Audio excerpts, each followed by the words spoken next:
the thing about business that people don't realize, it's not about that first business. It's not about what you're doing on day one. It's about getting in the game, keeping your ear to the ground, doing a good job, and then these opportunities start to come to you to play business on easy mode.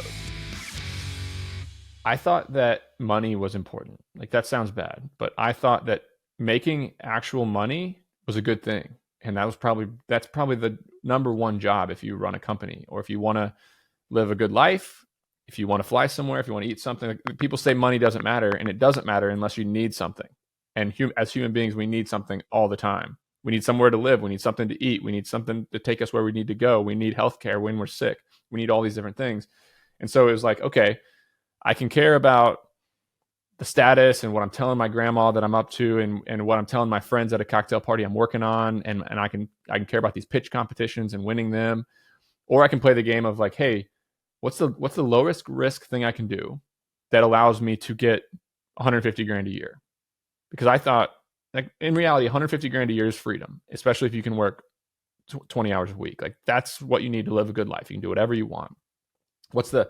If I set the bar that low, if I set, okay, my goal is to get 150 grand a year coming in for my family, and work 20 hours a week or less so that I can travel, I can spend time with my family, I can be there, and I can do what I want to do.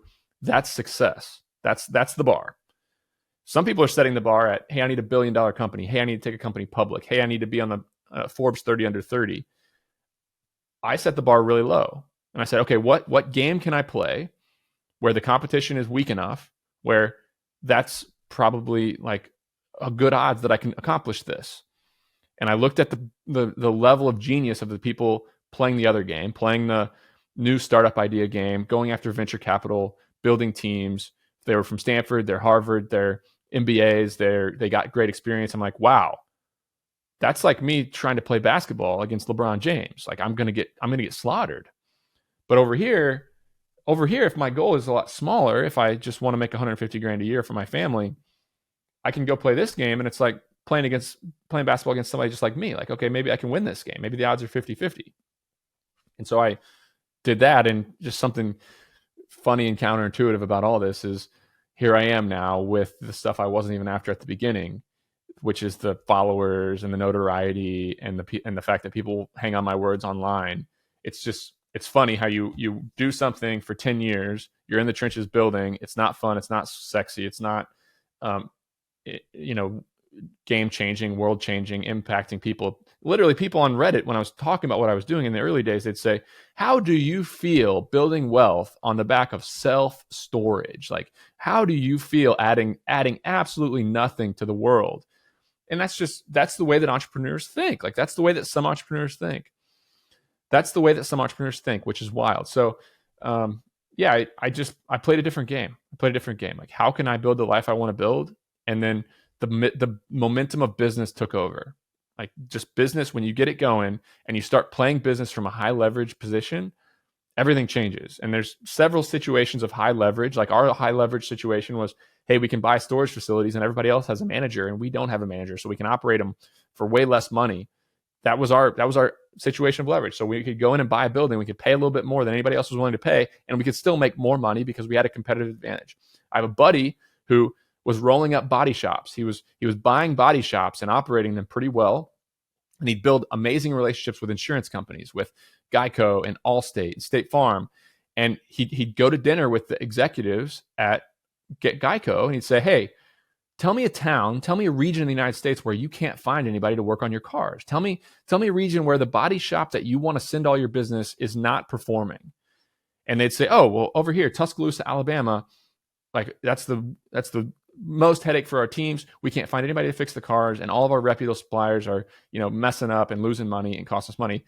He'd just go over there and buy one of them. He'd go to Tuscaloosa, buy one. He'd send an email to the executive and say, hey, I'm open. And then boom, all the business would flood in. They'd send all the cars to him. And 3 months later, the business that he had bought was worth 4 or 5 times more than he paid for it. That's playing business on easy mode, and it's leverage, and it's operating from a high leverage situation. Another example of that, I have a friend, played golf with the other day. He buys up UPS and FedEx delivery routes. It's a hard business. He's got a good management team in place, but he owns the rights to deliver packages to these homes. He's operating the trucks. He's sending out workers. He's hiring the workers. He's managing the routes. You can sell 10 or 15 routes that you own. You can sell them at 5 or 6 times earnings. They're worth something. Like they're worth it. But there's so many that start to fail, and UPS controls it in the contract. If you're not delivering, if you're late deliveries, if there's problems, UPS can take ownership. They can literally take your business from you. So there's risk, right? So what he'll do is he's proven to UPS that he is a good operator, and he doesn't have to go around and buy routes for 4 to 5x to grow. He just tells UPS, he says, look, I'm a good operator. You see me out here operating. I know what I'm doing. And UPS says, okay, you are a problem solver for me. I'm going to take branches from people who don't know how to do it, and I'm going to give them to you for basically nothing. Okay. So UPS has a problem. They want all their packages delivered on time. That's all they care about. They don't care about how profitable these individual branches are. They don't care who's operating them. They're not in the business of rolling up their routes and selling them to private equity. They don't care. So what he did for 5 years is he just went around and bought a route.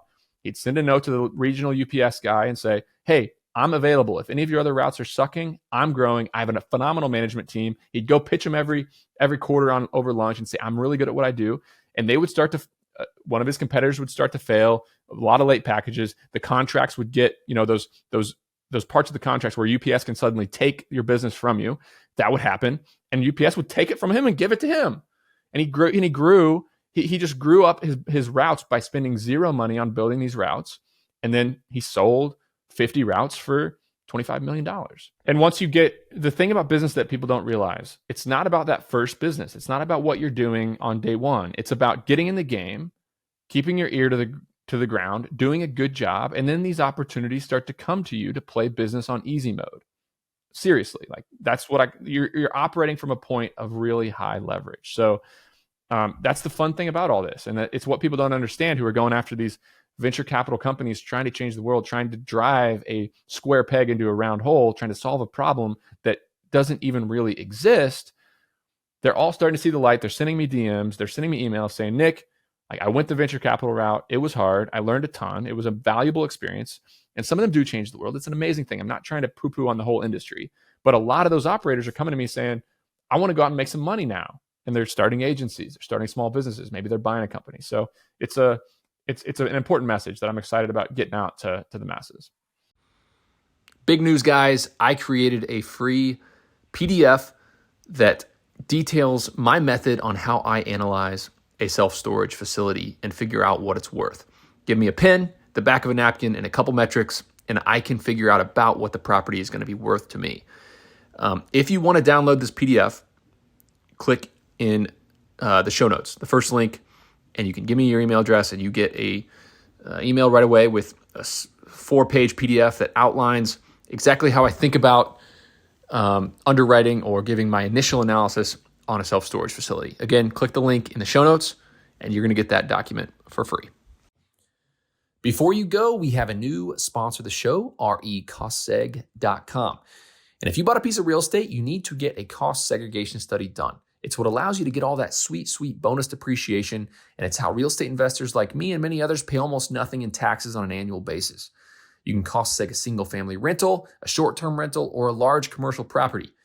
recostseg.com is affordable and aggressive and super fast to turn them around. They've done 10 plus cost segs for me this year. They're going to do many more for me. Visit recostseg.com to learn more.